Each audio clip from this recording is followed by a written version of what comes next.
'em up, lay it down just like Matt and Mari. Wrestling liver RHAPUp's gonna make it sorry. Feeling like The Rock cause I'm driving in Ferraris. And we coming every week and it's feeling like a party. Muller Ric Flair, showing out like Bianca Belair, Best podcast, flush it in the air, Roman Reigns and we win it, don't care, No cap. Throw 'em up, lay it down just like Matt and Mari. Wrestling liver RHAPUp's gonna make it sorry. Feeling like The Rock cause I'm driving in Ferraris. And we coming every week and it's feeling like a party.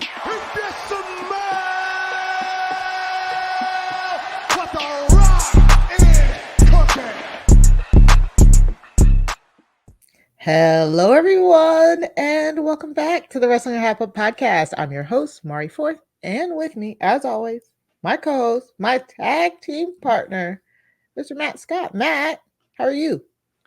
Ooh, I'm just smelling what The Rock is cooking. I'm happy to be here with you, Mari. Yes. And I hope that I have the chance to finish my story this WrestleMania season. How about you? Oh, there you go. Yeah, I'm good. It's a great week for wrestling in general. I'm glad we're here chugging along on this road to WrestleMania. We're officially like 1 month. Like we're within a few weeks of WrestleMania. Like we will be in Philly in a few weeks. Like I don't know if it's hit me yet. I'm nervous. I'm really nervous. I don't know what to expect. Well, actually, we do know what to expect. Yeah, Lo did a great job letting us know what to expect last week. Shout out. So if you haven't listened to our episode last week with Lo from Wrestling Wind Down, definitely do that. Mm-hmm. Yeah, buy all of Lo's merch.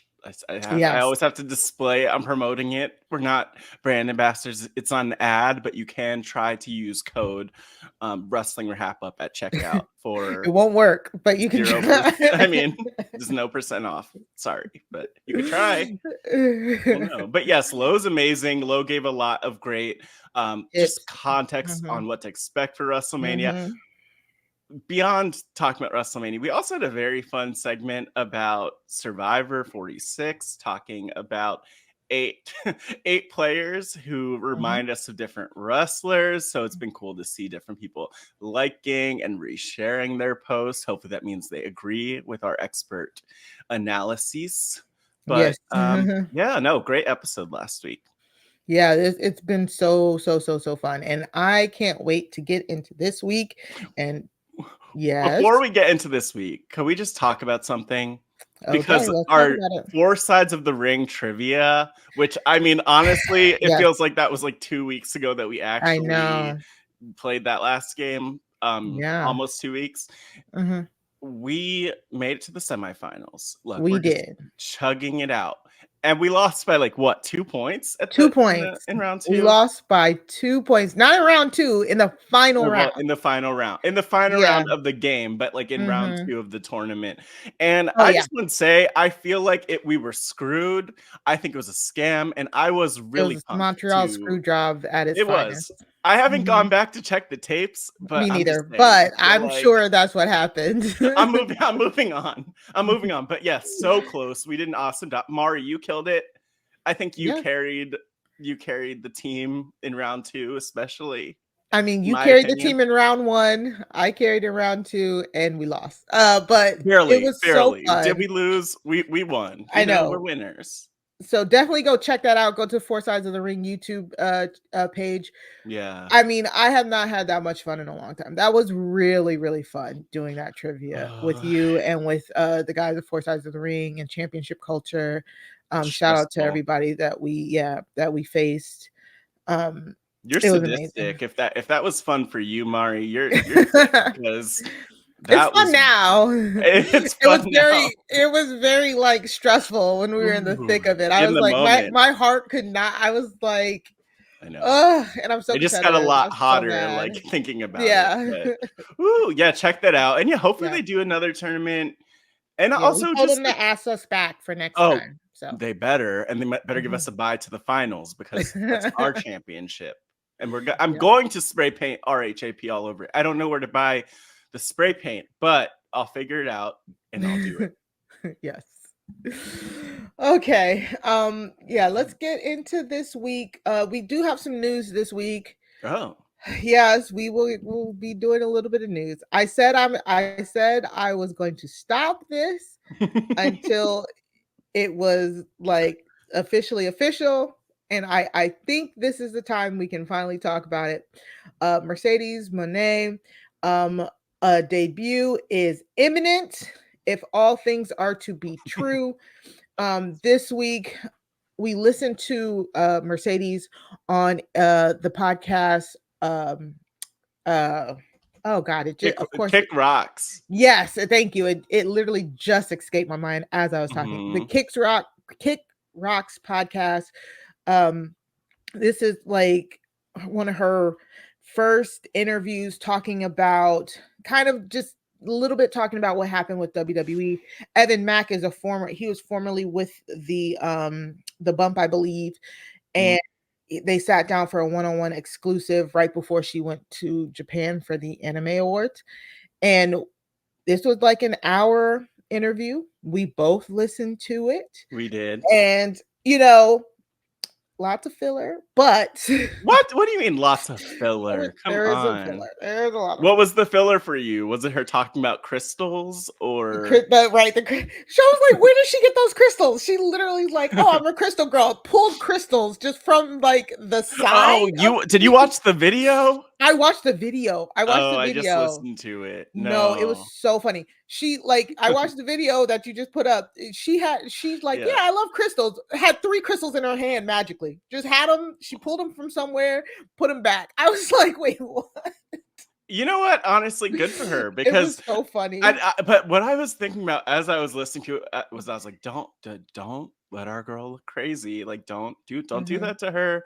But she was fine. She's great. We're still always still with her, always supportive. Always. And she just seems so happy. Like she did. It always annoys me though. Like, just a pet peeve. The host asked her about walking out of WWE. He did, yeah. And also I saw an interview with Naomi a while back, like almost a year ago now, where she was talking about that after she joined Impact, but Mercedes was talking about it. And it's like no specifics, but one thing she did say was like that's the proudest moment that she's ever had in her life. So I mean, the one bummer is I don't know if the host whose name escapes me, Evan Mack. I don't know if Evan Mack gave enough credit to like the positivity and support that was there for her in that time. I agree. I'm sure she saw a lot of that. And like it's good that she could stand by whatever decisions she made. And you know what? We know what we need to know, right? We don't need to spend time with that and rehash that. And I thought this conversation was great because so much of it was like about who she is as a person, about her life. It was so fun. It was so forward looking. And of course the dirt sheets will like just cover bits and pieces about the tribalism and the fandom and all that. And I do love her nerdy wrestling fan voice. Like, wrestling fans, you should work for this company. You should work for that company. But I love this. It was so refreshing. Exactly. I had saw like a quote from it. Like I saw a quote from it online and I was like, no, I can't I can't just go by the quote.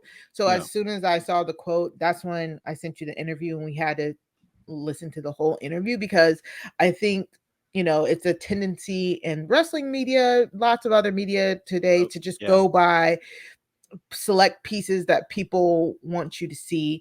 So like I did enjoy like going and listening to this interview for myself. I will say Evan Mack, I mean, okay.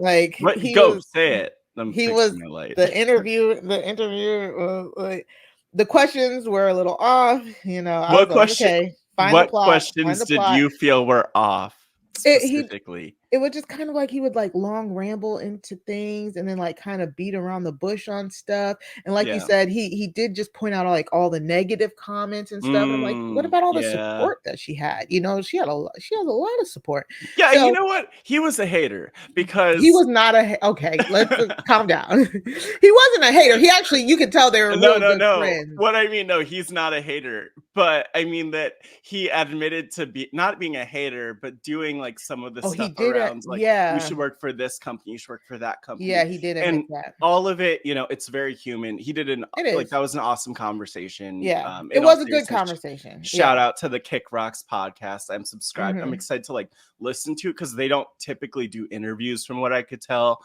But Right. anyway, no, I just appreciated that when I finished that interview, I was thinking about what we do here and how we always have the philosophy, like whatever's best for the wrestler, whatever they want to do.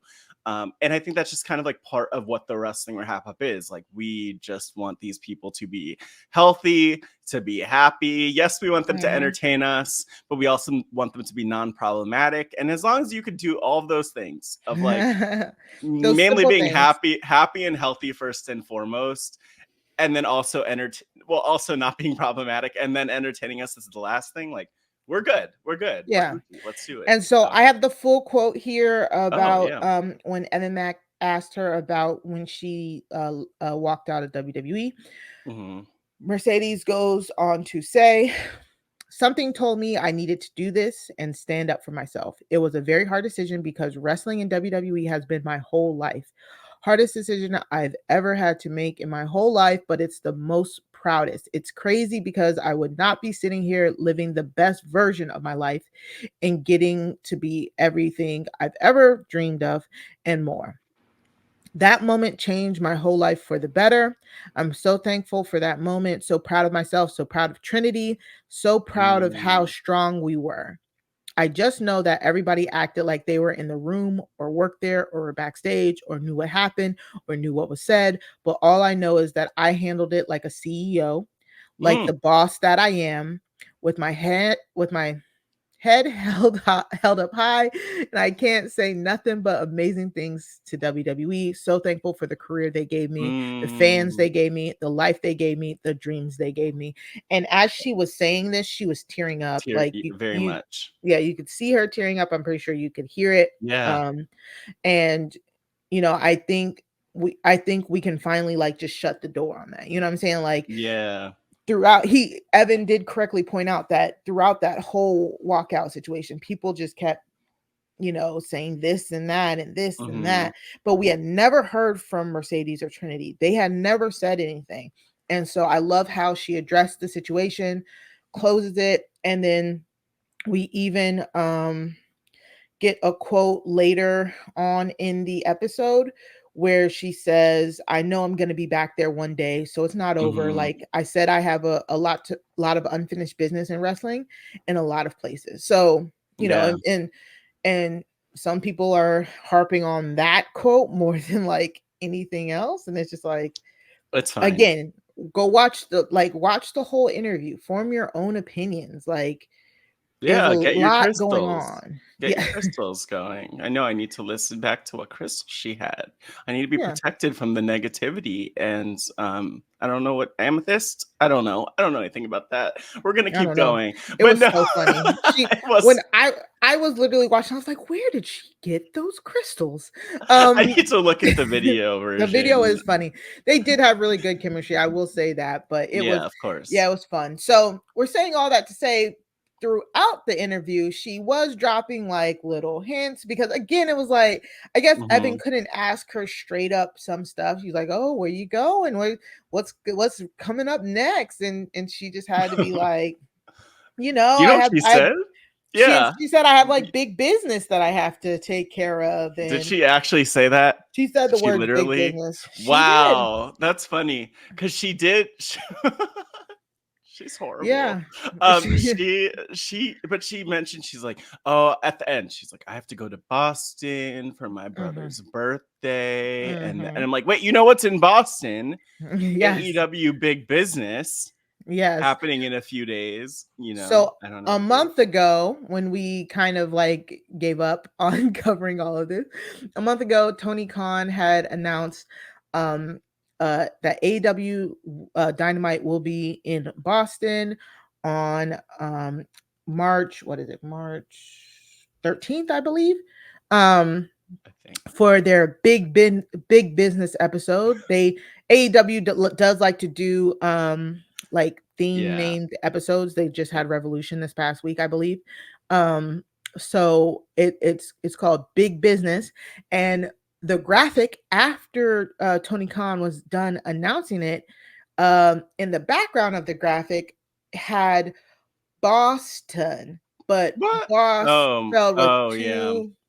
two money signs and said Boston. So this Mhm. was again a month ago. This is what everybody's been like. Oh, yes, exactly. Thank you, Matt. If you see right over the big over here, it's Boston. Oh, wait. There you go. Two money signs. And What is the that hell? Swerve? I think that's I'm like, who I is don't that? know. That's random. But But yeah, this is Boston with what the dollar signs. There we yeah, go. this is what everybody thinks was the first Easter egg in this. And from what I've been hearing, it feels like everybody's guesses like Mercedes will be debuting here in Boston, maybe against Serena Deeb. They said like Serena Deeb might be Wow. doing like an open challenge type thing here, and Serena maybe Deeb. I yeah, love Serena Deeb, and love her. she's barely been on TV in the Yeah, last she had like promos, year and yeah, a just half or like so. promos and stuff. Yeah. Wow. Okay. Mhm. Very cool. So, So I mean, luckily it's on free TV, so we don't have to we don't have to spend pay. $50 to watch. Exactly. So yeah, so I'm excited. I'm excited for whatever her next move is. And I'm glad that it feels like it's announced. Like I feel like it's announced. At this point, she has to be at, at this No, show. it's Yeah. 100% confirmed And by that's all us. I wanted. Like that's literally all I wanted. I hated all of this speculation and all this stuff. So I think we're officially official Okay, here. but let me just say a comment here on all of it that Mhm. all of the news sources, the reputable ones, like specifically Fightful, and also it was Andrew Zarian with the Mat Men podcast. They Love the have been madman. saying that they've not only been saying that she's been going to AEW, they have said that she's been signed to AEW, like she's had some sort of deal with Yeah. them. So I Mhm. trust them. They typically don't miss with their speculation, but it's cool to see that finally paying off. Obviously, she was injured, Mhm. so I'm glad. I Yeah. hope that I know Oh, that she's fully recovered now. But she did talk yeah, about in that interview that they initially told her that it could be a career-ending injury. So and that she was said, "Nope, good. that's not. Nope." She said, "Not. Mhm. Nope, not today." I'm Yeah. sure she would find a way. She would probably get a bionic leg if she needed to. Exactly. Literally, she would. Yeah. She's so So hungry. I'm excited. I'm happy. I'll be sat. I'll be watching Dynamite, you Mm-hmm. know. Okay. I'll be Yeah. watching or at least I'll be watching like I'll be going back and forth between Survivor and Dynamite, and maybe I'll just be Uh, watching my phone to see if like, so I can go over really quickly I'll when it's just watch it time. after Survivor. Who are we kidding? I don't want to play games like that. You could It's just getting watch watched. it. No matter what, it's getting It'll get watched. watched. Yeah, it'll Yeah, get it'll get watched. watched. And we'll Mm-hmm. talk about it next week. We Okay. will. All right. So if you haven't already and you're not watching our beautiful faces on our new YouTube channel, what are you doing? Go to youtube.com/at wrestling RHAPUp. That's youtube.com/at wrestling RHAPUP, so that you can subscribe to our new channel. Mm, Come on, y'all. We see y'all. please. We saw y'all were over there. Now come over here with us. Yeah, It's like, just a but little do switch. you see us right now? Do you see us? Because the only way you could see us is on our YouTube channel, Yes. youtube.com/at wrestling RHAPup. Look at us. Look at us. Look at us. We literally put an effort just to look pretty for you all. Yeah, exactly. And if you're not subscribed already, go to robhasawebsite.com/wrestling feed in order to subscribe. And that's about it for right now. We'll do the rest of the plugs later. Okay. Okay. Because we have a fantastic guest and they've been waiting this whole time. Oh my Surprise. gosh. I don't know. Are we ready? I I'm guess we're ready. ready. Okay. Yep. Okay, there we go. So let me let me clear my throat. Ah. I really need to clear my throat for this one. making his way to the podcast, hailing from New York City by way of Memphis, Tennessee. He is the Survivor 43 castaway, an interviewing legend, a Stanford alum, and move over Sting. He is the icon. Please welcome the dashing, the dazzling, the dapper, the diligent, the deliberate, the daring, the delicious, the devious, the well-dressed, the debonair, the dreamy. Give us more, give us more. Dwight Fight Night Moore Jr.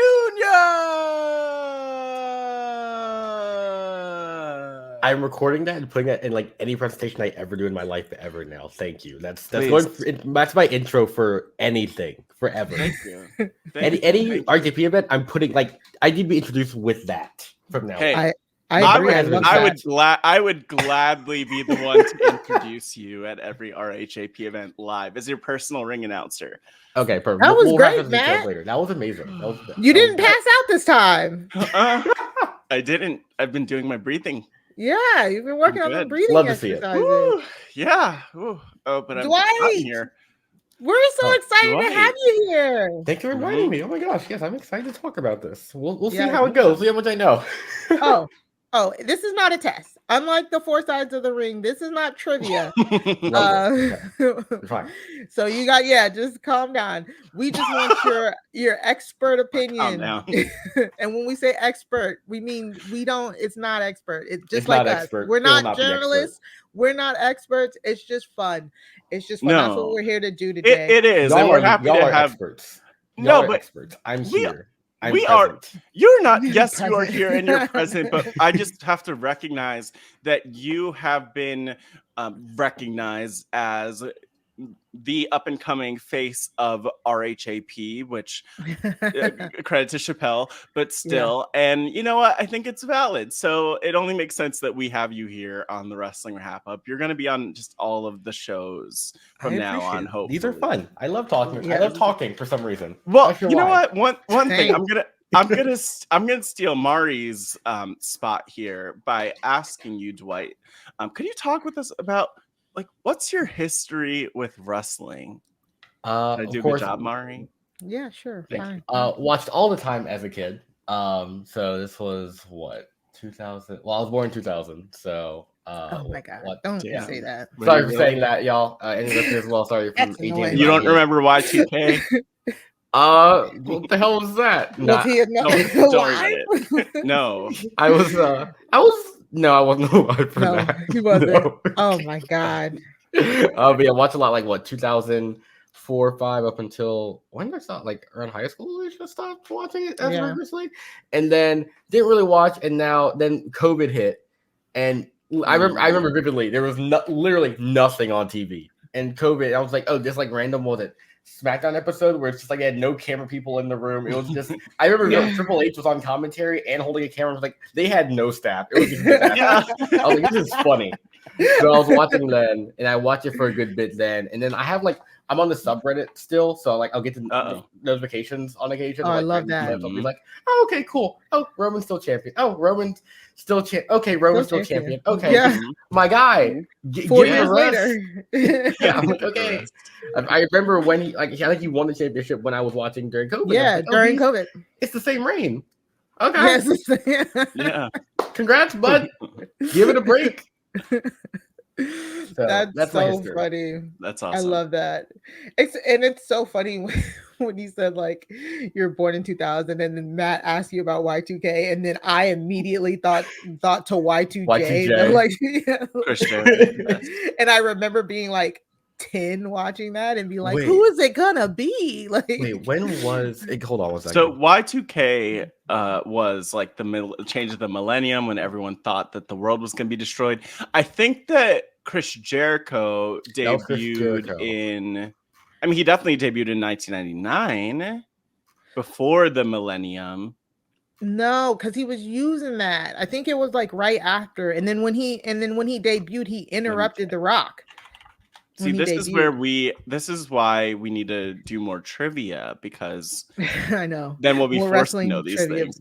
I'm trying to figure out, because this Y2, I remember Chris Jericho, because my friend and I went to an event. It was in Memphis when he did something. So I remember I was there for that. Yeah. I was like, yeah. what's going on? Why is he kept that gimmick going for way past the millennium. Mari, he for a while. So he debuted on the August. Okay, it makes no sense to me, and I was not watching this in real time. But there was like a countdown clock that he had, and then it ran out on August 9th, 1999.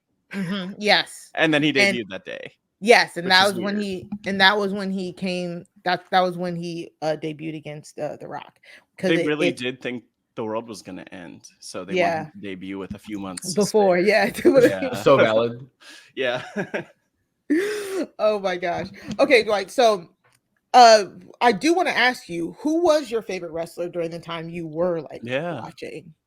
I think this is a classic answer. Jeff Hardy. Easily. Jeff Hardy. Oh yeah. I was watching. There we go. Everyone loved that guy. Yeah, we know. Yeah, so he was my favorite by far. And then so this is funny, because on the women's side, I distinctly this is really to Survivor kind of, but I remember watching Beth Phoenix a lot. I was like, okay, wow, yeah, okay. And then it was during when I was preparing for my Survivor season, right? This is a tangent, because I remember they got John Morrison on 37. Yeah, I was looking up literally anyone and everybody who was just like randomly taking a break around when I was going. I was like, I was convinced for like a good week Beth Copeland or Phoenix was gonna be on my team. I was like, why is she not working? Where are you going? Wow. Like, I was just looking at everyone. I was like, what? She's gonna be on my season. Like I was on it. Like I was doing the most random research on like random like WWE people who were taking a break, or like Twitch streamers I know who were taking a break, and some I know like are sorry friends. Like, why are you taking a break from streaming for a week? Huh? Explain that. Why is it during my casting finals? Huh? So I was like, random stuff like that. But were you right about anybody? No, I was a lunatic. Like when you have a month to do nothing and just sitting there trying to like prepare, disaster for me. But I was convinced she was gonna be on my season for like it was like a good few weeks. I was just like, she's gonna be on for sure. And then does she watch Survivor? No, zero chance she does. But like the timing of just not working when they're telling us when we're gonna fly out. Yeah, suspicious. That is really suspicious. Yeah, that's weird. I mean, we've talked about it. Like wrestling and Survivor does have a history. Rest in peace, Ashley Mazzaro was on Survivor China. Mm-hmm. Of course, the mayor of Slamtown, John Morrison. Like, that's one of the reasons why we love doing what we do, mixing our two favorites, like reality TV, Survivor, and wrestling, because it all goes hand in hand. That's why we're here on the RHAP podcast network, because we know it all goes hand in hand. Mm-hmm. So I'm glad we got that out of the way. Let's deep dive. Let's go. Let's get into what we watched this week. And we got to talk about, we kind of talked about it last week, but we really, really wanted to deep dive. So we decided that we were just going to go into the main storyline going into WrestleMania. And that's last week, The Rock challenged Cody and Seth Rollins to a tag team match. And this week, they took Raw and SmackDown to answer that question. So today, it's all Bloodline. All the time. We're talking about the biggest tag team match for the biggest WrestleMania, blah, blah, blah, blah, blah. It's officially confirmed they will be doing night one. I feel bad because they are headlining night one WrestleMania, which means the women are not getting headlined. They're technically going to be co-headlining, but we know how that goes. But it's official. We're getting the biggest tag team match at WrestleMania. Dwight, I know, so technically The Rock wasn't around when you were watching. Correct. But did this spark your interest at all? I mean, it's still The Rock. So it's like he's still exactly like, okay, cool. This is interesting. I'm not sure why he's back all of a sudden. I mean, I feel like people like want him to come back earlier. And I remember when he finally came back, he was like, no, go away. I'm just like, what's going on? I remember like seeing that on Twitter. I'm just like, fickle. What's going on? So yeah, I mean, fickle. But also, I kind of get it because I was reading like some of the reasons, like, just like guys coming out of retirement for like the fifth time, interrupting like a year's worth of storyline. It was like, okay. I mean, it makes sense to why he'd be like, but I mean, I'm intrigued by it a lot. I'm surprised that they didn't just stick to their guns and be like, okay, it's Rock versus Roman. Let's leave it there. I mean, usually I don't see big companies pivot like that, so Exactly. I'm interested. Yeah. Matt, have you seen any like extra mainstream attention with The Rock being on WWE now? Yeah, I mean, and it's so funny because like I personally haven't seen so much, but I've heard about there being extra mainstream attention that's coming in because of The Rock. And you know what? Like to me, that's the cool thing. Like The Rock's not going to result in less mainstream attention, but I'm True. even just like looking it up now, and I'm sure that we could find stories and all sorts of outlets. Of course, the main stuff that comes up is all the people who are already talking about wrestling, but Yeah. like I mean that I think at the end of the day, or maybe you could say at the beginning of the day when The Rock came back, like we knew that it was good for business because it was The Rock. And I just watched a social media promo that he did the other day because he loves to do those these days. He does, He was talking about how he is the most followed American man ever, like in the world. Which I don't know who. I don't know why you had to add the like who's the most followed? Because he's probably He's probably like a football player, like soccer football, like Messi or someone. Yeah. Oh, maybe that's sense. Actually a good bet. Maybe, because but we're not the center of the world, so right. It makes sense. No, but The Rock does have like 300 million Instagram followers, so that's a I lot. mean that's a lot. That's almost as big as the U.S. He might actually have more than the U.S. population. So, but I agree. I think it's kind of hard for us because we're in the know in wrestling and stuff like that. So it's hard for us to be like, oh yeah, this is even more attention because we're paying attention. But all of the shows that The Rock has been to since, all of the shows that he's been announced for, sold out completely. You know, a lot of people, some of the criticism when it was first, like when people first thought it's going to be just Rock and Roman at WrestleMania, people like, why do you need him at WrestleMania? WrestleMania's been sold out for months. This isn't going to affect the WrestleMania profit prices, blah, blah, blah, blah, blah. And it's just kind of like, but it's still The Rock. And more publicity, and WWE needs a lot of good publicity right about now. They're trying to I wonder why. So even if it's not ticket sales for Mania, it's ticket sales for these smaller shows. Like he was in Utah the other day, you know what I'm saying? Like it's these meet and greets, it's the merch. I'm pretty sure the merch is just flying off the shelf, you know what I'm saying? So having The Rock here, I get it. Everybody's like, oh, but what about this storyline? What about that? But it's moving the needle. You cannot sit here and pretend that The Rock being on WWE TV is not moving the needle. But even if it's not in very tangible, measurable ways right now, like one of the things in a business, speaking of big business, that people say is that if you're not growing, you're shrinking, which I do think there's something that's kind of true to that. But they're making all of these moves to make sure that they can continue to grow and continue to bring in new people. And I love this. I think that, I don't know if we probably weren't talking about this on this podcast, but a similarity between Survivor and wrestling, like wrestling 20 years ago, 15 years ago, in that PG era, was really trying to like capture the kids and make sure that the kids were tuning in, which then leads to like adults who then are introducing the product to their kids. And similarly, Survivor, Jeff Probst, in an interview here on the RHAP network, was talking about like appealing to the kids, which I mean, that will lead to like more longevity, more fans later on. So I like how they're also thinking like, okay, let's get The Rock in. We'll draw in some people through The Rock, and hopefully many of them will stay and continue to be wrestling fans later on. So it's smart. I mean, it's smart, and I love it. But you're right, Mari. It's hard for wrestling fans who are already in it to have perspective, but like I can mention The Rock to like anybody, and I can't really think of too many people I know, or if anyone who wouldn't know who The Rock wouldn't know who he is. Exactly. Which is wild. That's wild. Exactly. So on Raw, I really want to hear your thoughts on this Raw segment that we got from Cody and Seth. Cody and Seth are on Raw, and they decide to call The Rock Diarrhea Dwayne. So, that's where that came from. Yeah, I didn't see The Rock. I saw the SmackDown thing. I saw the crowd chanting diarrhea. I'm just like, huh?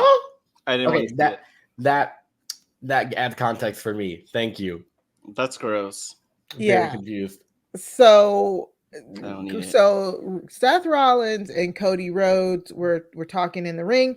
I thought there were some really good key points here in this promo here. First off, before we get to the diarrhea, Mari.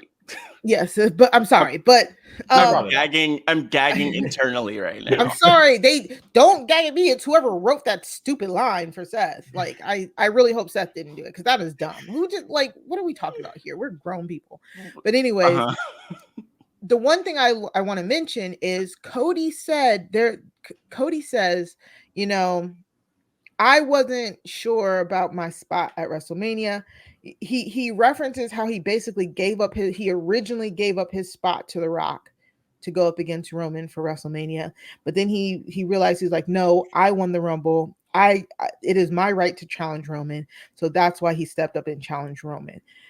And to me, I was like, oh, they acknowledged that, because honestly, I thought they were going to just kind of sweep that under the rug. But when The Rock first came back, Cody Rhodes had stepped to Roman and seemed like he was going to challenge Roman at WrestleMania. But then he said, nope, I'm not going to do it. This guy's going to do it. And he gave it over to The Rock. That's what started the "We Want Cody," chants and la la la's and all that.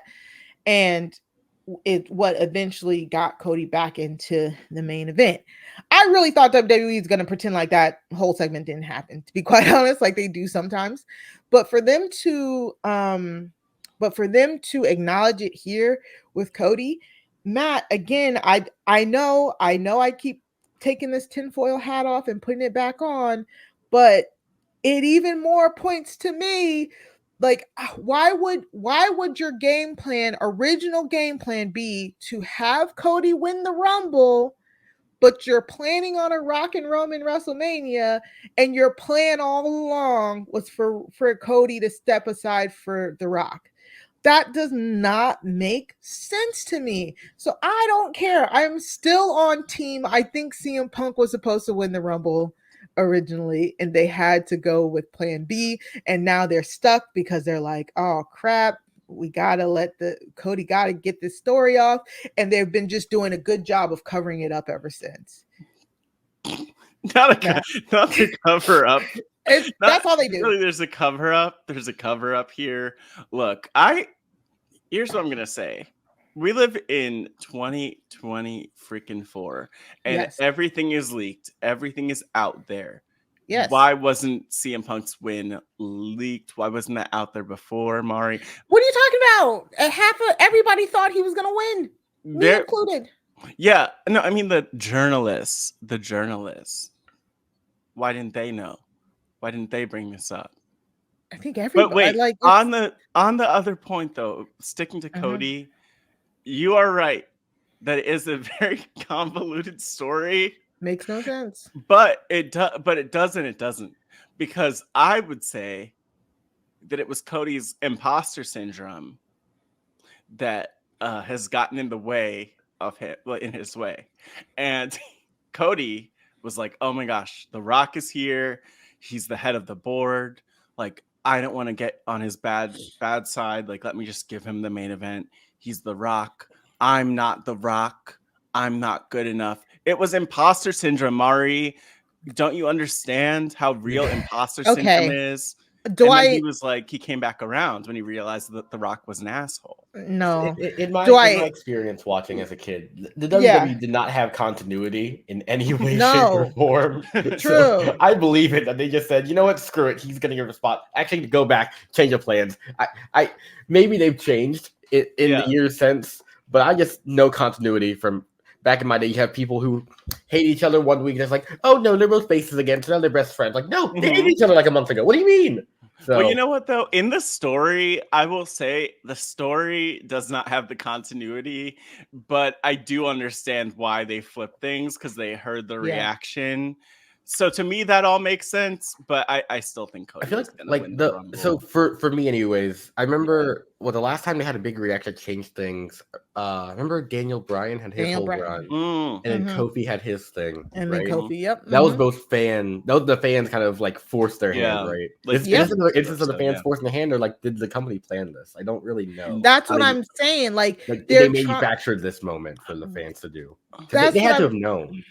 Oh, that's exactly what I'm saying. They're trying to say that they're like, it feels like they're trying to say like, oh, we manufactured this, like we had, this is what we intended all along. And I'm like, I don't think it was, like, I truly don't think it was. Dwight, you're our resident storyteller.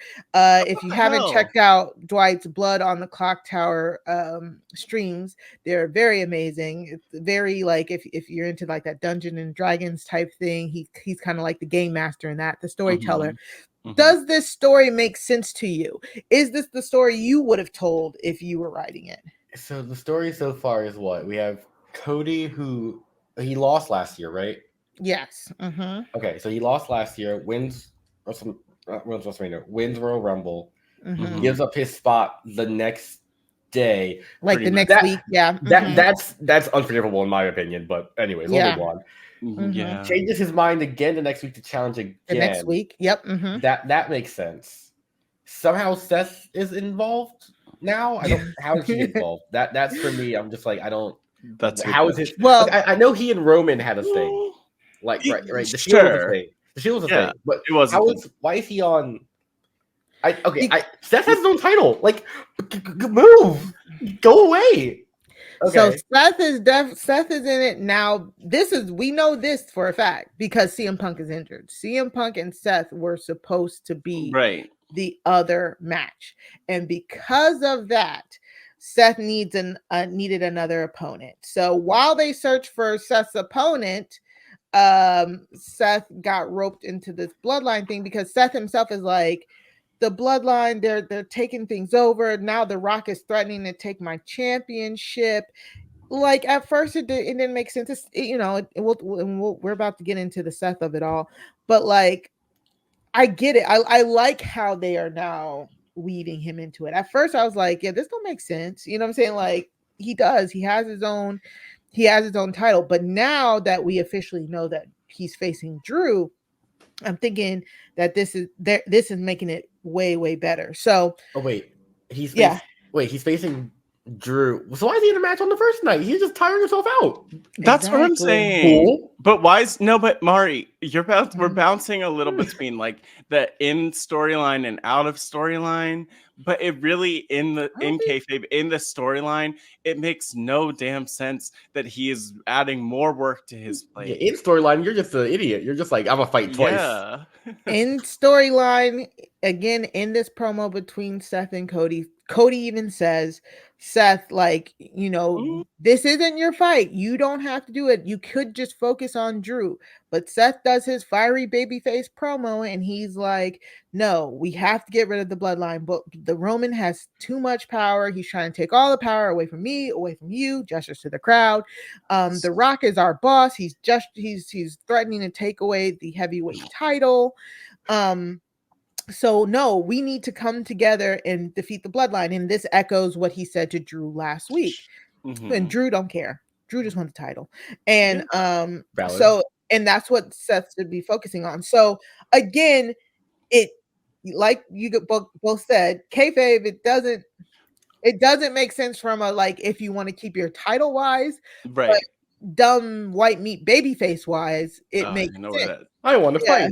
Oh, yeah, right. I will say, like, I get it in terms of him having beef with Roman, not only because of their history, but just because of the fact that Roman is taking a lot of the spotlight away from him. But that hasn't more explicitly come up in the conversation. Well, that too. But, Roman just in general has been like the A champion even though Seth continues to show up day in and day out. And, Seth says so that there's a little that. bit. But honestly, I wish someone would bring it up, and I wish it was part of the story for Seth him. did. That he's like, no, I wish he would bring up this other piece, Mari, which is that 2 matches means 2 WrestleMania paydays. That's a lot of money. Oh. Break it up, break it up. Break it up. But also, like, I think it's very intentional too that they haven't talked about, like, Seth is officially medically cleared now. We all know that even his spot was in jeopardy because he had got injured like at the beginning of January. But they haven't brought up that Seth has 2 matches, 1 on each night, and Senior Money in the Bank still is Senior Money in the Bank. Damian Priest. And Damian Priest. Someone has that right now? Yes, Damian Priest has that right now. I was gonna say that question, does someone have right now? Like, we have to really think about that. You have to, I gotta remind you. And that's what I'm saying. He hasn't been doing anything with it. He just I know they have a women's one. Does a women's one held right now by someone? No, because Io cashed it in at SummerSlam. So months and months ago. Yeah. So now I'm wondering, now I'm kind of hoping they're doing this on purpose, like keeping it low so people forget, so that when whatever happens with Seth and Drew and all that happens, that Damian comes out. So we'll see. I think it would be stupid. I think it would honestly be stupid for Damian not to cash in at WrestleMania night 2, I'm thinking, because why wouldn't you? The champion is on their second.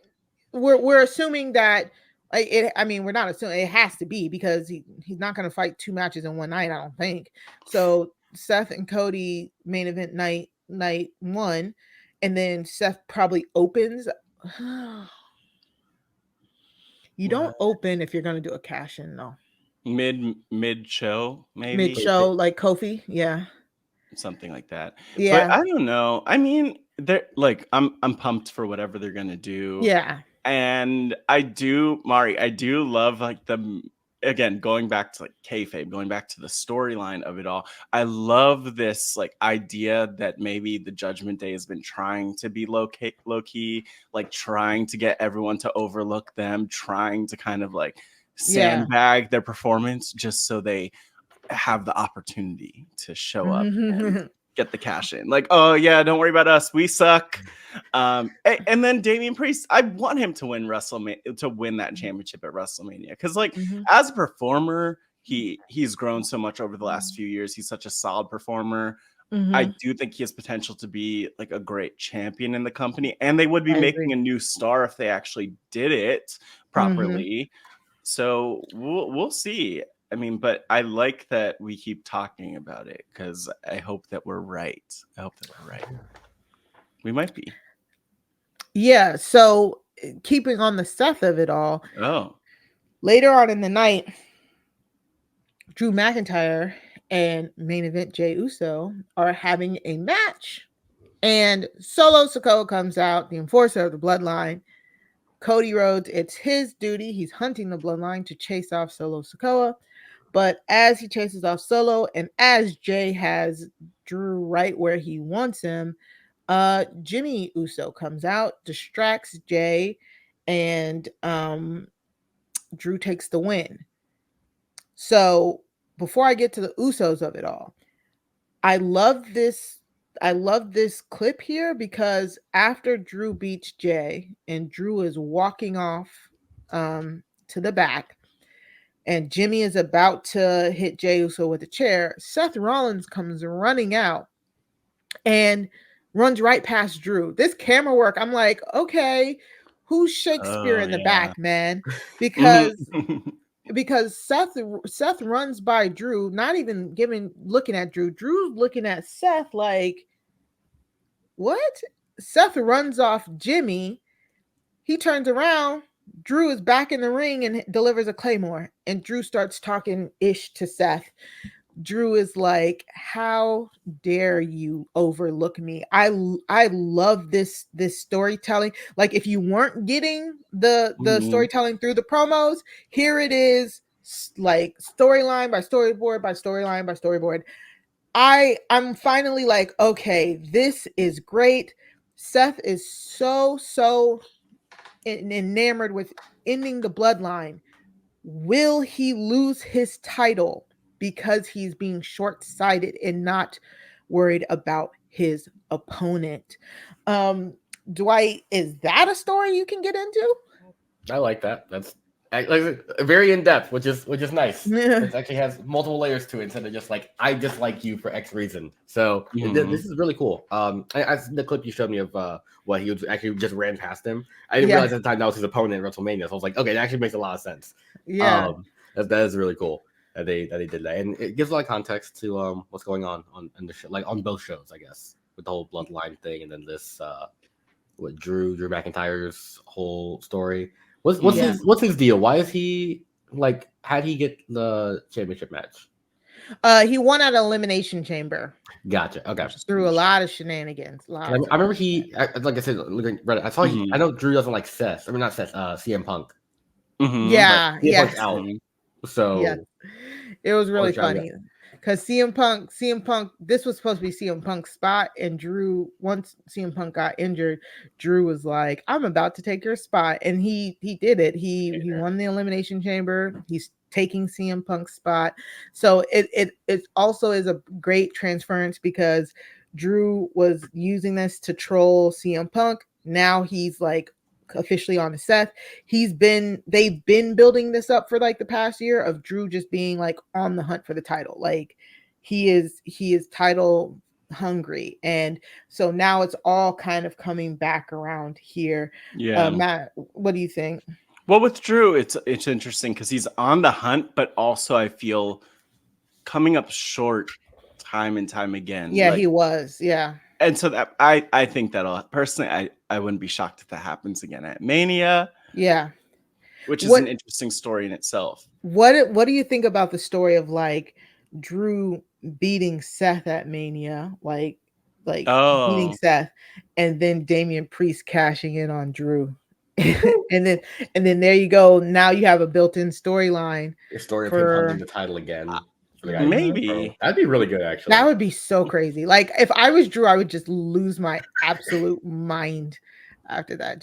But for me though, it has to be. I need it to turn to a triple threat match, and then I need Priest to get the win, just because it's the echoes of what Seth did to Brock and Roman, running in with his Money in the Bank, cashing in, and then like interrupting this one-on-one match between Brock Lesnar and Roman Reigns to then make it a three-way and then win the championship that way. Like, I need Damian Priest to do that to Seth to like have just the perfect symmetry, the Shakespearean symmetry of it all. That's me personally. I would like that, but I mean, I'm down for whatever. You go either way. Yeah, I'm down. Yeah, I'll buy it either way. I'm into it. So, well, let's do that. Yeah, but that would be really cool. There we go. Yeah, that would be cool. But I mean, also just beyond the Drew of it all, Seth of it all, like I don't know.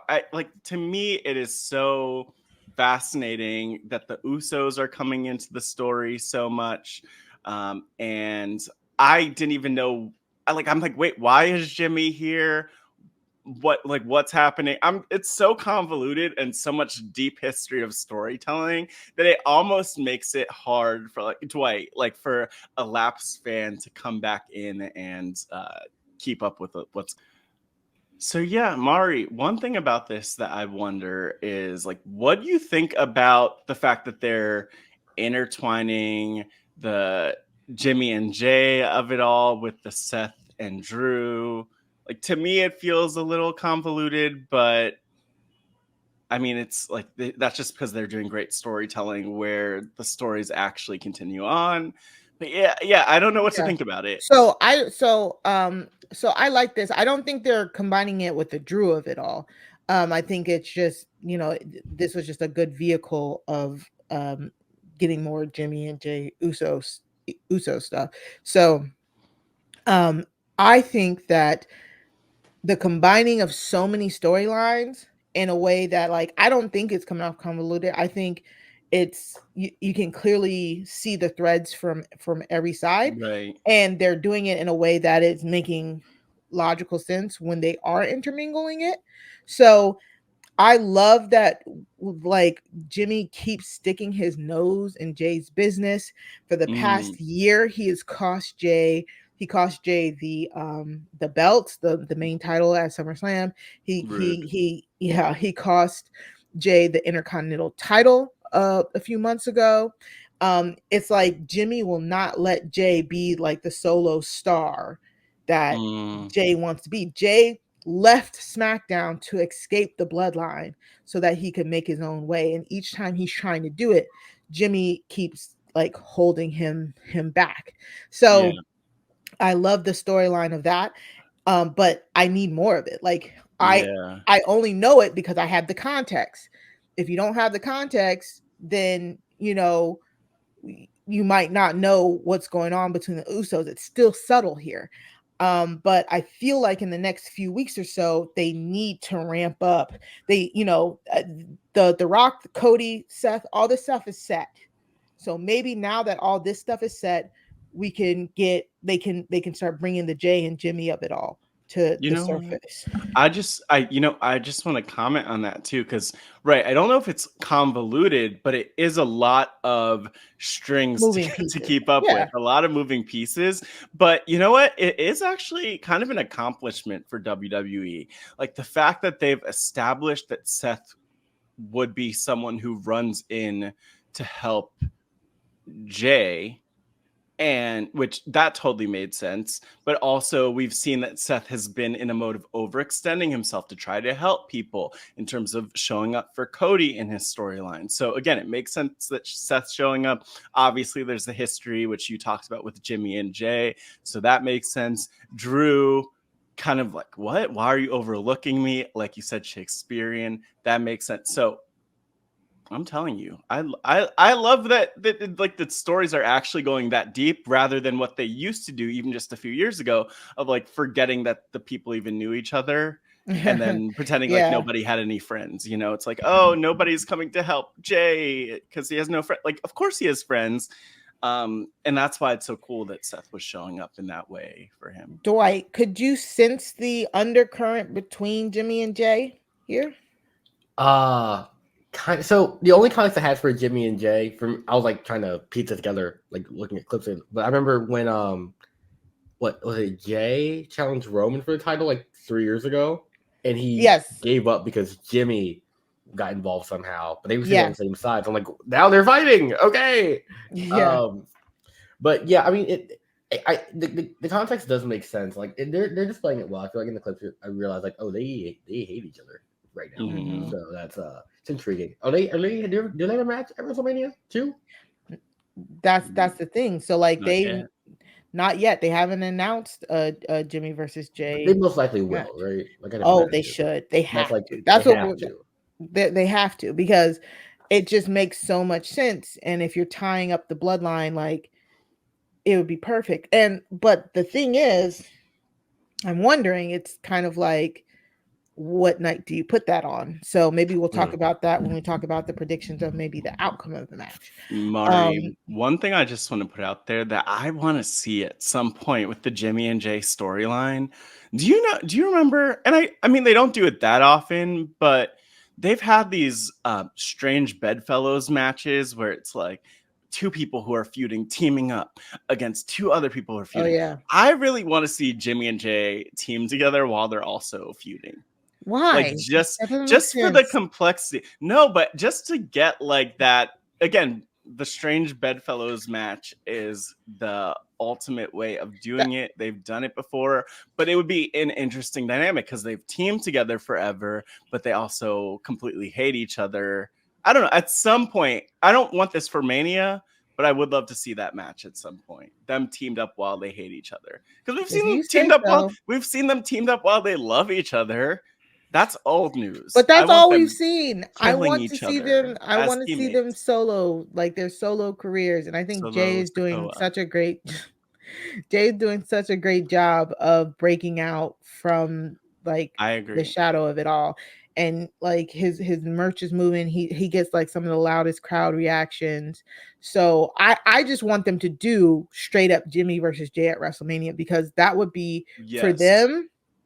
that I would be just it would be the pinnacle, because we're talking about a tag team who, if you remember a few years ago, would struggle to get on the WrestleMania card.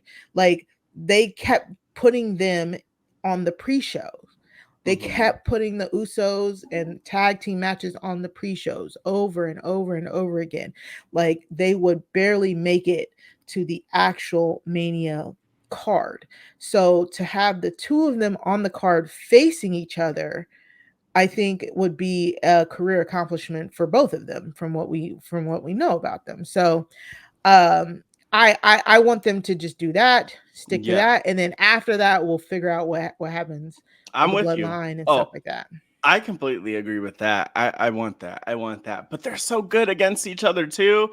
Like, I just love how they keep drawing it out more and more. Yeah. So let's take a quick break and we'll talk about the face-to-face that happened on SmackDown. Okay, so Seth and Cody couldn't accept the challenge on Raw. They had to go meet face-to-face in Dallas, Texas, The Rock and Roman Reigns. Like, it was funny.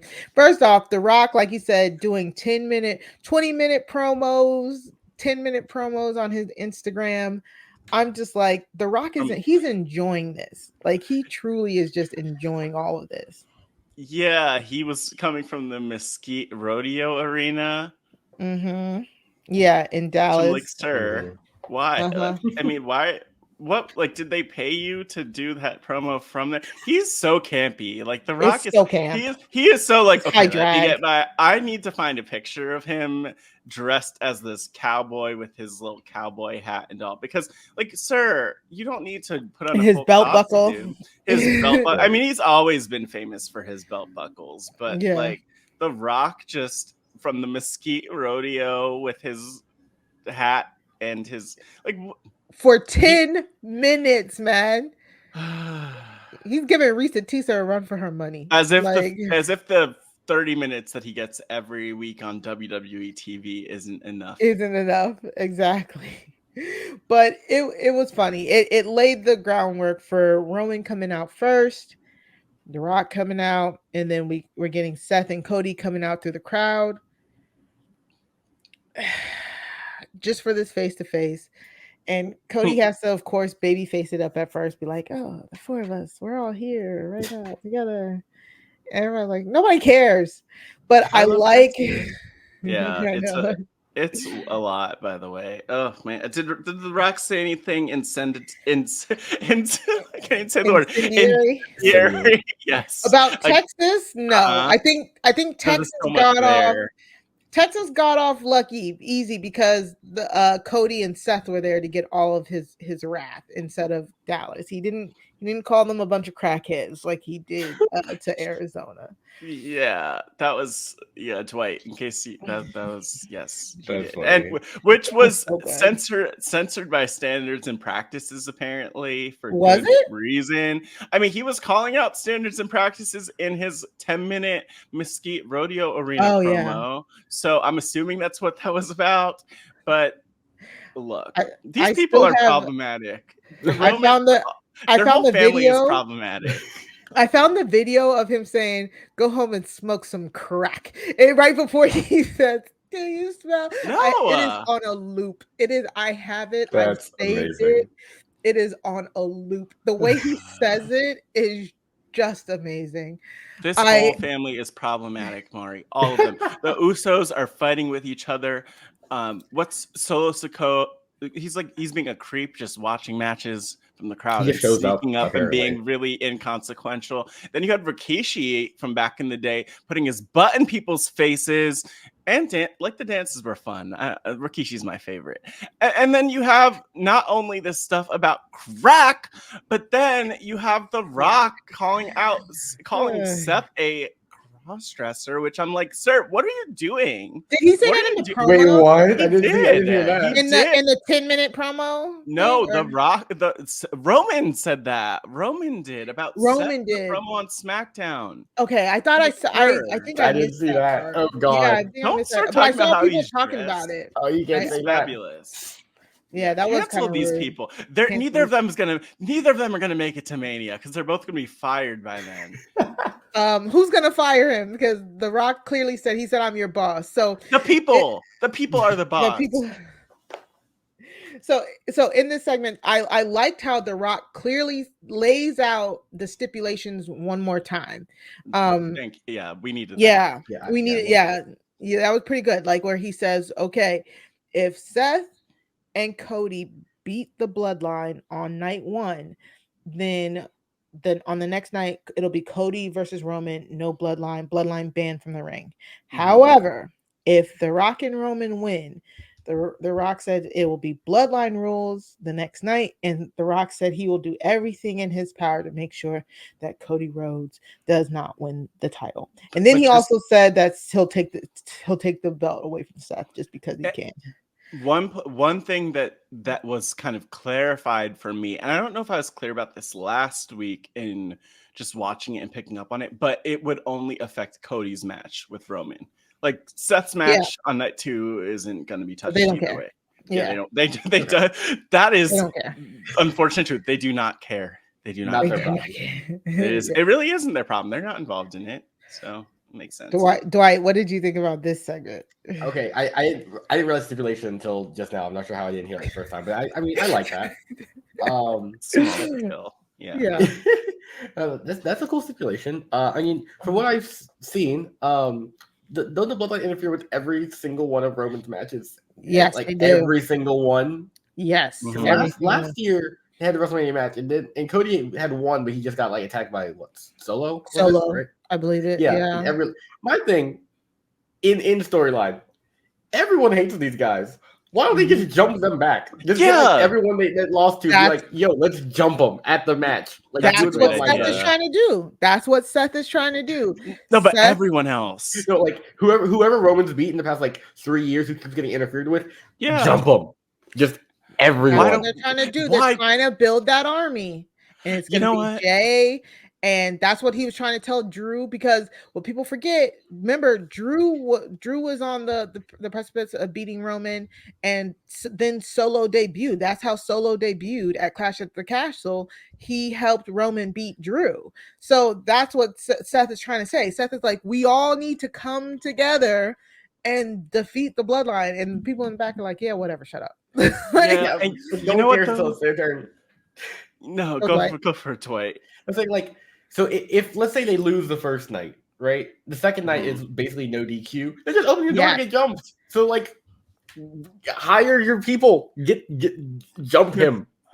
Yeah, but jump Roman. I think the one thing about that, so that is a good idea, but the beauty of it is that if you look, I just pulled up a list of all of the WWE Universal Championship defenses that Roman has had and who he's had them against, right? So Daniel Bryan was one of them. He doesn't work for WWE anymore. Sami Zayn has his own set of feuds going on. But he's like being shut down, with Shinsuke Nakamura. It looks like there's some feud there. Goldberg doesn't work for the company anymore. Like Kevin Owens, we know, is busy. Finn Balor doesn't care for any of these people. So it's kind of funny because Dwight, like, you would think that logically they'd have like 30 people to jump this man and jump these men, but they really don't. But these people are they not fueled by spite? No, like, you cost me I guess something not. Years ago. I'll hold on to the grudge for years. Be like, nah, I'm getting my lick back. You know what? These people are not haters enough. They're not standing on business. No, they really aren't.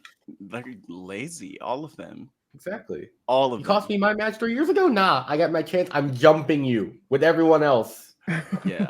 Apparently where's John Cena to help when you need him?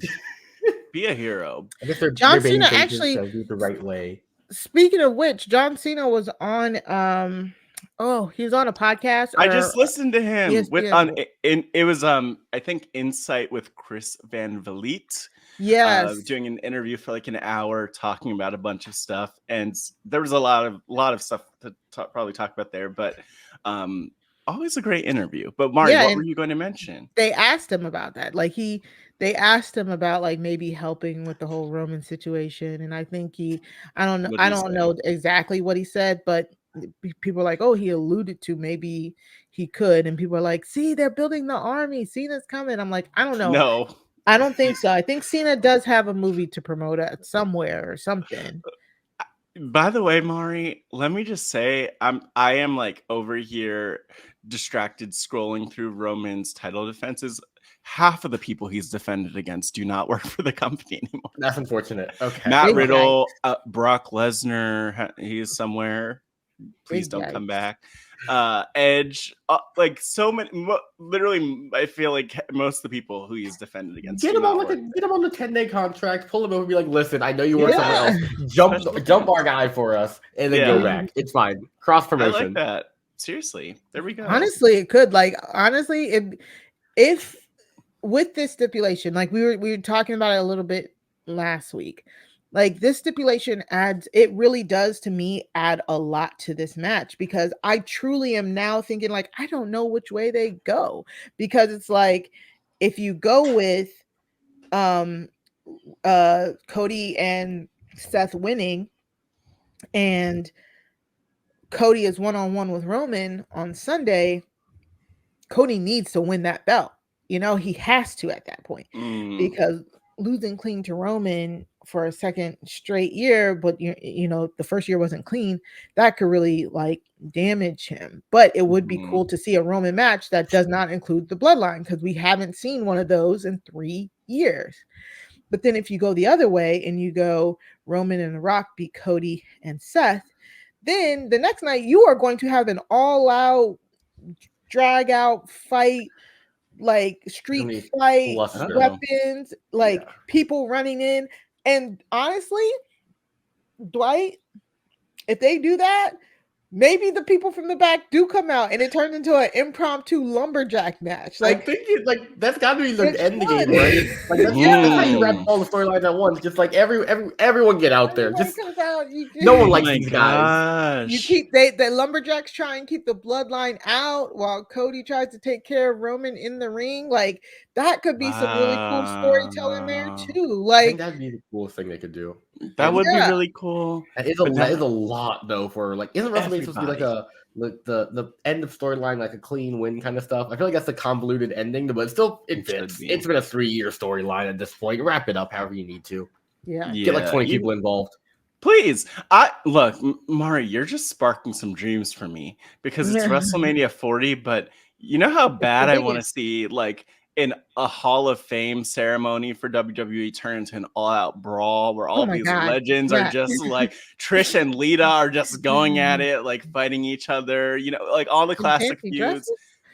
Yeah.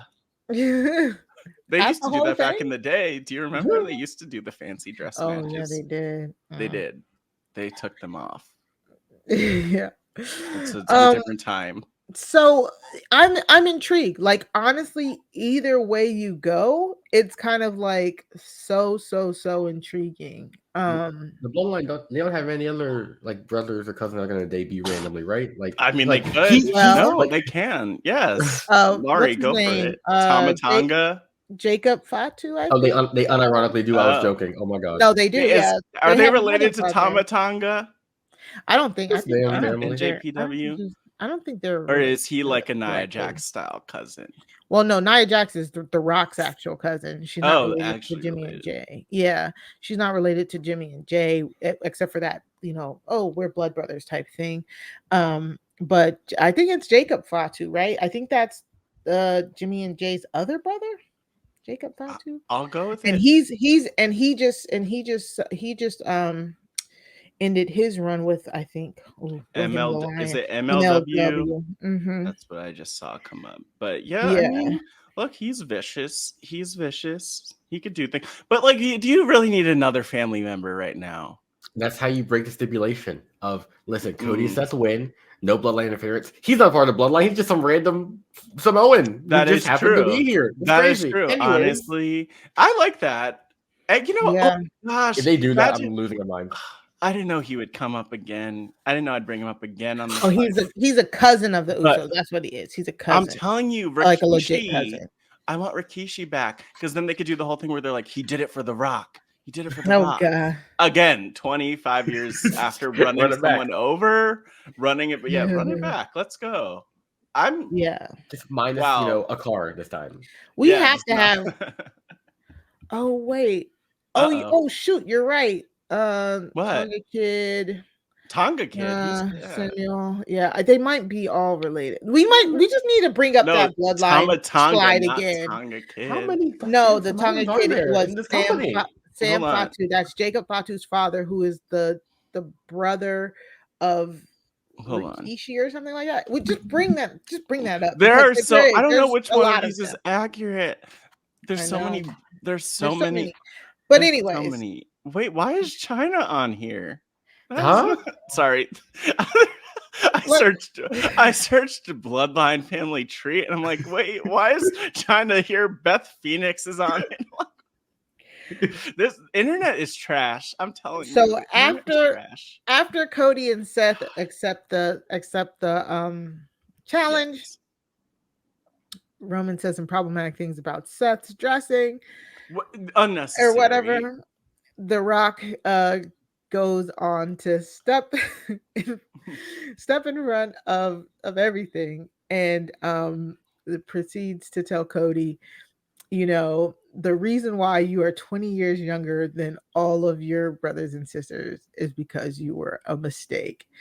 And Cody slaps the taste out of his mouth. Why is he offended by that? That was not funny. So many kids. It's funny, but it's also like a lot of people are not planned. Like, come on. Exactly. That doesn't mean you're not loved. You just weren't. Was you trying to say I'm 20 years younger than my siblings? I'm actually 20 years younger than my siblings. Dwight bringing I was fully planned. I was playing. That is so funny. Yeah. I actually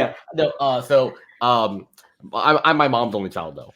So that's okay. That's why. Okay. I was like, do I mention it now or later? No, I think this is a good time.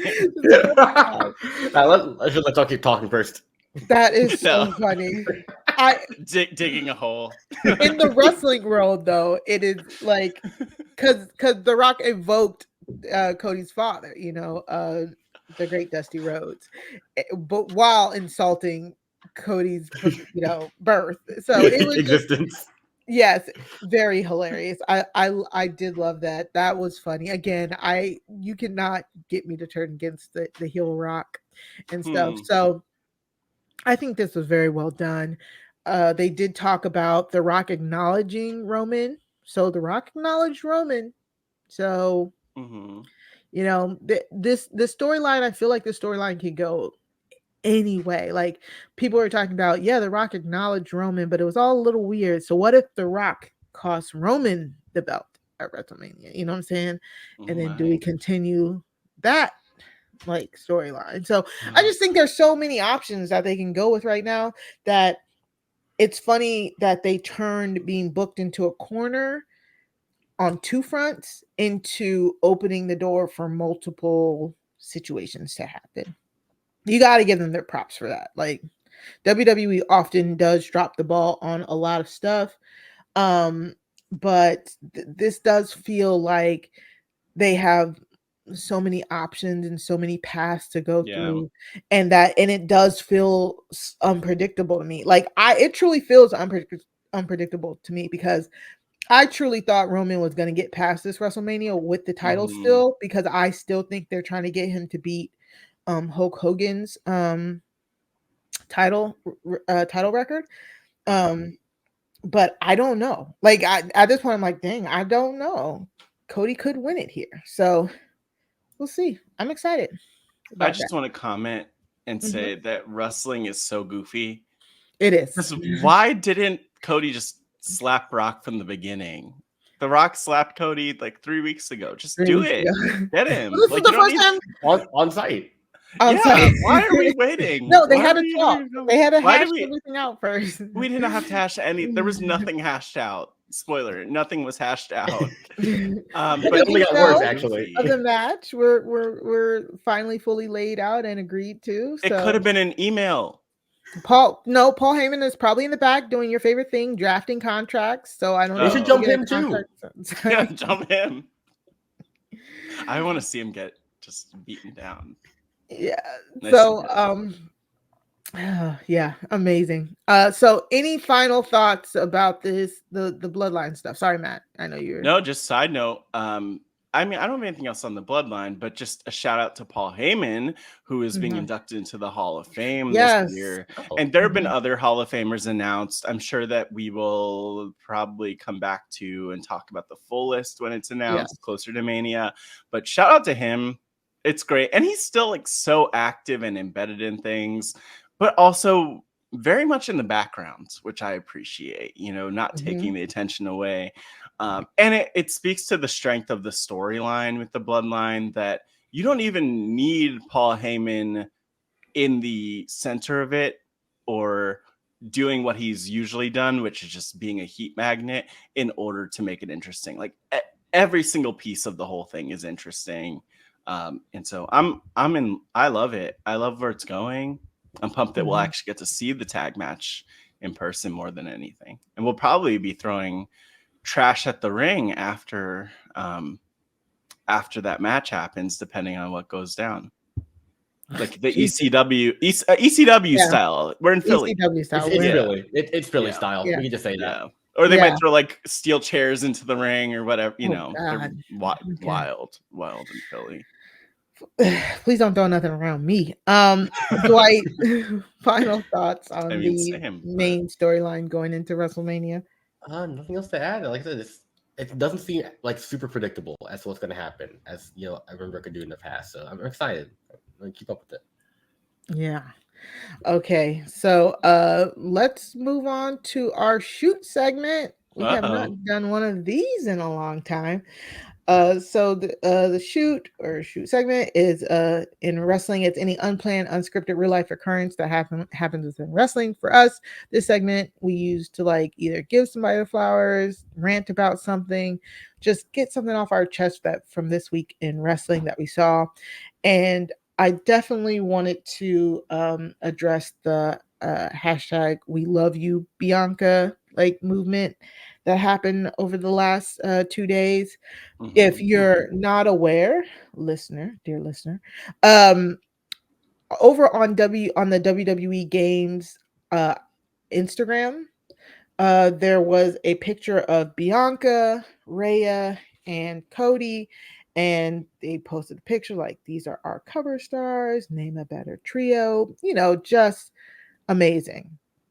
But of course, the comments were full of people making racist comments towards Bianca specifically. Just oh yeah, they had to throw a black person on there, and oh, this is great except for Bianca. It was just filled with a lot of hate on there. And so rightfully it came to Twitter, and Twitter was like, is anybody going to speak up for Bianca? Because just last week, I want to say it was maybe right after we got off recording, Maxine Dupree was at a house show, and at the house show she was getting booed and heckled, and yeah, she was getting booed and heckled. There was a clip, and all of the WWE superstars were like, oh, leave Maxine alone. Da, da, da. People were speaking up about Maxine. And people on Twitter were, again, rightfully talking about how whenever this happens to your black women performers, because this has happened to Naomi on numerous occasions. This definitely happened when Mercedes was still in WWE, wrestling as Sasha. And it's ongoing problem for Bianca. People would never say anything or speak up for their black coworkers. And right after the Maxine stuff happened, this WWE Games thing happened. So people were like, oh, y'all are real silent on Bianca being racially targeted. And I think Big E was one of the first people that I saw say something. Big E says, the Black women in this industry face a regular barrage of racism and misogyny from fans. And have for far too long. You cannot diminish their light. You cannot erase their contributions to this industry. And so after Big E, that's at least that's my timeline of events. It could be something different, but after Big E said something, it did seem like the fans, of course, the fans were like, you know, let's wash out those negative comments with positive comments. They started using hashtag we love you, Bianca, talking about some of their favorite Bianca Belair moments. And then finally, a lot of her superstar coworkers started coming to bat for her. And it was just basically an outpouring of love for Bianca for like a legit like whole day. We love you, Bianca was trending number 10, like in the top 10 trends for Twitter for a whole day. And so we just want to talk about it because I like this happens all the time. Like the negative comments on the internet and stuff like that. Even Mercedes talked about it in her interview that we just listened to this week. Like you see they see those comments, and the people on the other side don't think about how their negativity can affect these superstars. And we know how negativity can affect normal, regular, everyday people, but also, you know, these superstars and people who are in the limelight. And I'm just glad and I appreciate that the fans and other people in the wrestling industry decided to drown out the negative with positivity, because you know sometimes it's hard for people to be able to see those positive comments when the negative ones feel like they're so loud. Yeah, that's real. And you know, there's so much to say there, but it is cool that so many different performers have like come out to speak up since Big E spoke up, and I love that. Like I saw a post by Becky Lynch getting a lot of coverage, and just other people who've spoken out. But I also think what's cool, so a few things here. One is just it's ridiculous in the first place that like this is obviously completely unfounded that she doesn't deserve the spot.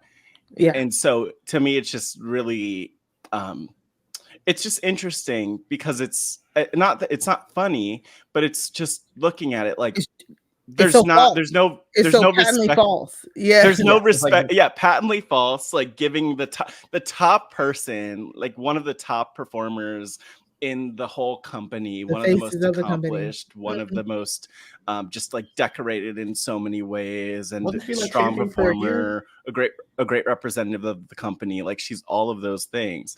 What And do you say, Dwight? He was like champion for a year plus, right? Oh yeah. yeah, Like She's the longest reigning Raw Women's She's earned that genuinely. Like what the heck? Some Yeah. people just need to find yeah, she has all of it, and so people question it, and it reminds me of a movie that I can't wait to own on in all platforms. I need it Blu-ray, I need DVD, I need VHS. The Renaissance movie with Beyonce, where she's talking about like they still treat me as a Black woman, and I'm Beyonce, and I'm literally directing my tour, and they're telling me they can't do things, and I'm like, no, I googled this myself. Like this, I'm telling you, like trust me, believe me. So that to me is the thing that just points out like the hate is going to be there, and it's horrible, and I hope that we constantly find ways to push it out. But also I do appreciate how like I'm looking at a tweet from I'm looking at wrestling Twitter in general, but looking at a tweet from Steph Hypes, who was talking about like this is just what Black women face in the world, in this industry. So I'm glad it could also be a space for a broader conversation, and hopefully many of Bianca's coworkers see like, oh, she has to put up with stuff that I don't have to put up with, or the fans could see, oh, she has to put up with this. I didn't even realize this because I'm not Black or whatever it might be. You know, like I hope that people could be more aware because of this.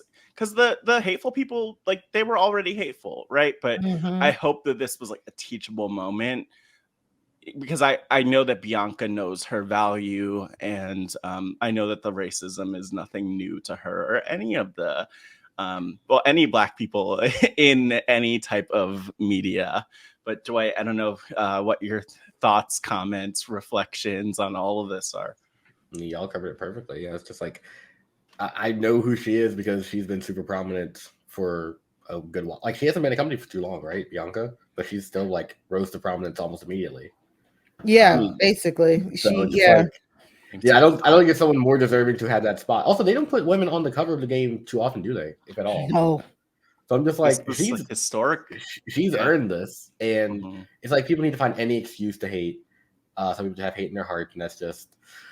I'm glad like people did begin to speak out about it. Like I said, the whole Maxine situation was it, where people spoke up ultimately, and this one is just like, yeah, we'll take our time. But I mean, Biggie seems to be like a really good leader amongst the like their wrestling community over there. So that's been good that he spoke out first. People followed suit.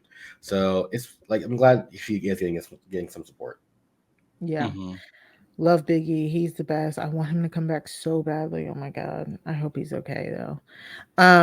But yeah, it's just hard. But like that's one of the things we talk about here. You like trying to focus on the positivity. You can acknowledge the negativity, but don't let it sink you. You know what I'm saying? And drowning out that negativity with positivity, because people see it. There are people whose lives have been touched and changed by Bianca and stuff like that. And she's such an inspiration in this industry.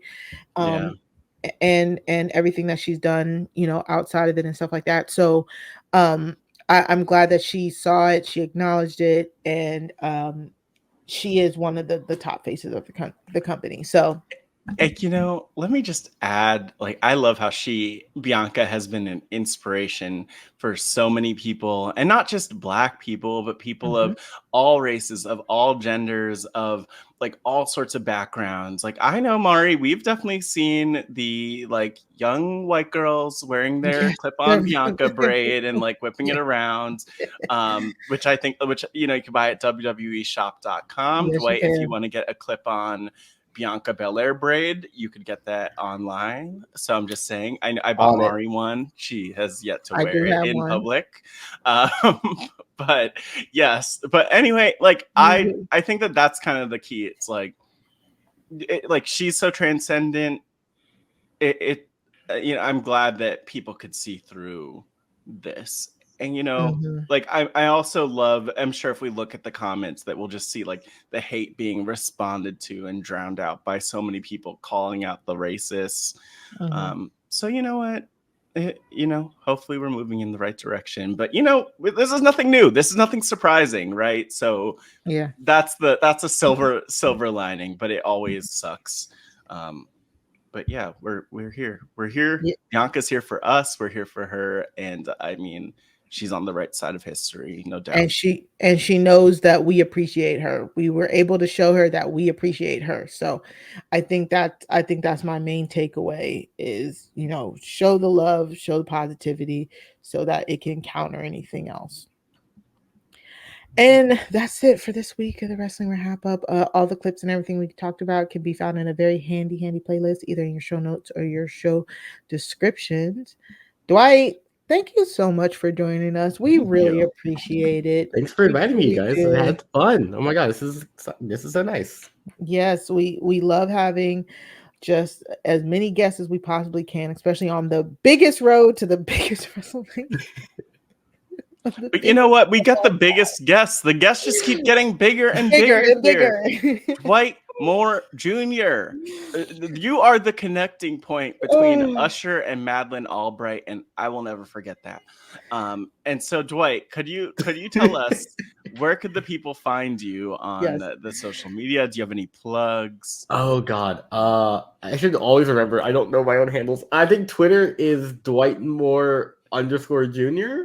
One of them is an underscore and one of them is a period. Yeah. Twitter's Dwight Moore _Jr.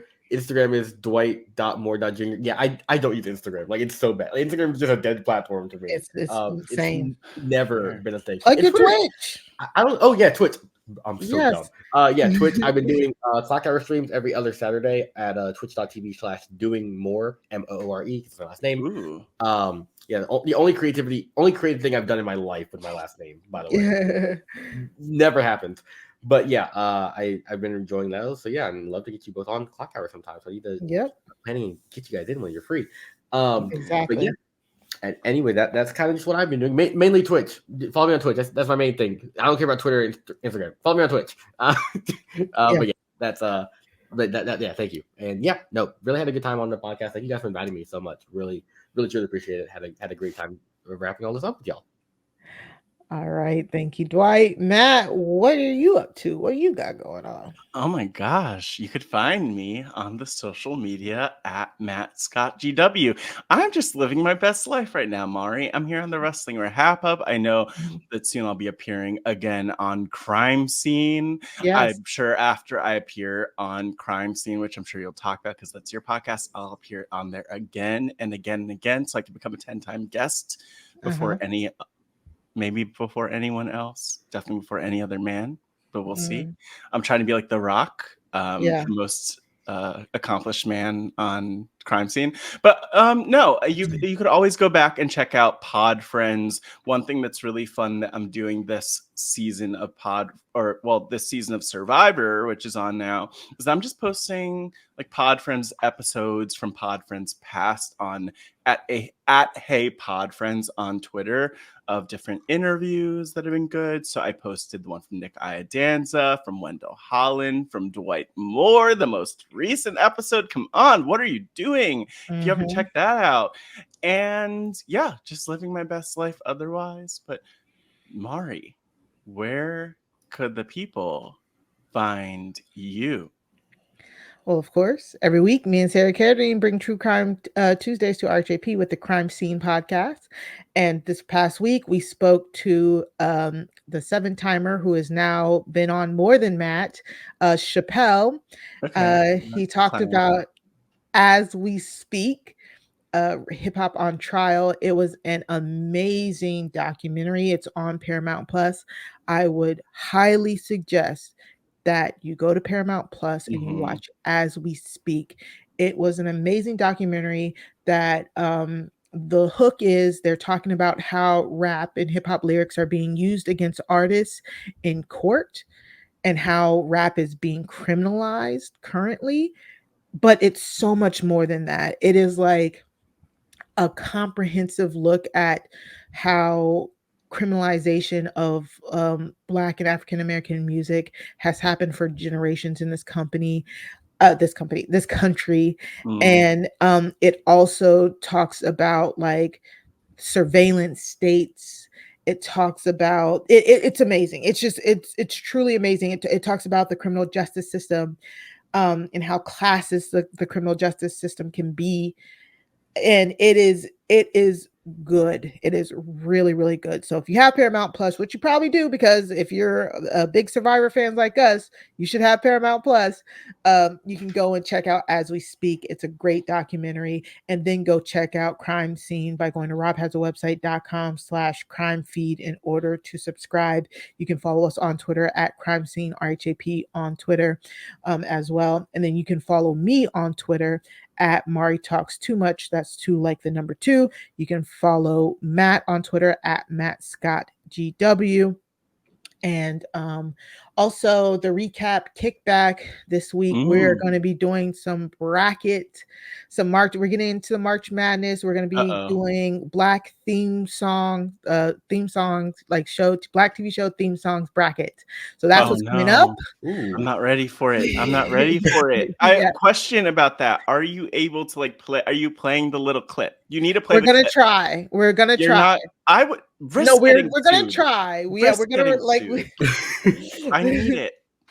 We're trying to figure out. We're currently literally trying to figure out what the YouTube like laws and stuff are.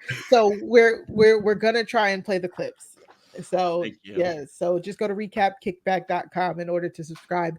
But we did drop our thoughts on Mea Culpa, Tyler Perry's latest movie. Me and Chappelle were joined by Keeks, a guest who was on our here. Yes, Keeks from the AEW All Elite Keeks podcast was on the recap kickback with us talking about Mea Culpa.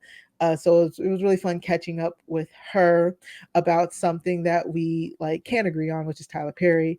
It's not like that we can't agree on wrestling, but it's just funny that we are just on the different spectrum of what wrestling we cover. So that was a lot of fun as well. And of course, every week you can find us here on the Wrestling RHAPUp podcast. You can go to robhasawebsite.com/wrestling feed to subscribe. Like we said, please go support our new YouTube channel. We're still, RHAP is still producing all of this, but now we got our own channel that we can kind of like spread our wings on. So make sure you subscribe by going to youtube.com/@Wrestling RHAPUp. Yeah, and I should also say that there's so much that we could do with YouTube. So we're posting our episodes now, but if there's any sort of special content you want to see, any requests, like we could do whatever. Let us know. Yep. Reach out. Mari gave all the plugs of where you could find us, but we're excited for our new YouTube channel. Make sure you subscribe. Yes. Shout out to the official, unofficial Facebook group, Job Has a Squadcast Facebook group. Thank you guys for making this so fun. I lost the titles. Whatever. Yay, Job Has a Squadcast, Grace, whatever. So go check. Wait, you lost the title? No, I didn't. No, that's not what I said. Oh, what did you just say? You lost the titles? I lost the Wrestling RHAPUp Wrestling Federation title. Okay. Wait, you lost it? Fine. I did. I lost it to Mike, I believe. You lost the title. I did, but it's okay. I'm gonna come back stronger than ever. And you know, I'll tell you, I never would have lost it. You didn't have it to begin with, so you know what? It was a scam. It was a scam on prop bets. On freaking prop bet. Come on. Well, it was because the tie break question. He beat me in the tie break question. So c'est la vie. But it doesn't matter. We are doing, if you're confused about what we're talking about our predictions, our wrestling predictions, Wrestling Federation that Grace so amazingly set up for us. You lost first, so I don't understand like why. No, but you're the loser because you lost harder. I beat you, but I remember when you were the champ for one month. You. Yeah, remember when you couldn't even defend it? That's all that matters. Yeah, I got screwed. Okay. Anyway, so we need to move on. We put on. in our predictions, and then it's head-to-head matchups, winner take all. It's very. I'm gonna win it back soon. Don't worry. I mean, I never had it. So go join the Job Has a Squadcast Facebook group if you want to be a part of the fun that we're having over there. And of course, finally, anytime is a great time to become a RHAP Patreon. But guess what? This is the best time to become a patron over at RHAP. Yeah? Yes, because it is the Survivor season has started. There's so much patron only content going on right now. So if you go to patreon.com/RHAP, you can sign up at any level and you get access to exclusive patron 5 for 5s, patron podcast where you get to join and talk to Rob, all sorts of amazing things. So make sure you go and sign up for the RHAP Patreon if you haven't already. Yeah. Okay. That's it. Thank you once again to Dwight, for me and Matt Scott. Yes, remember, wrestling is for everybody, but not all wrestling is for everyone. We'll see you next week. Bye.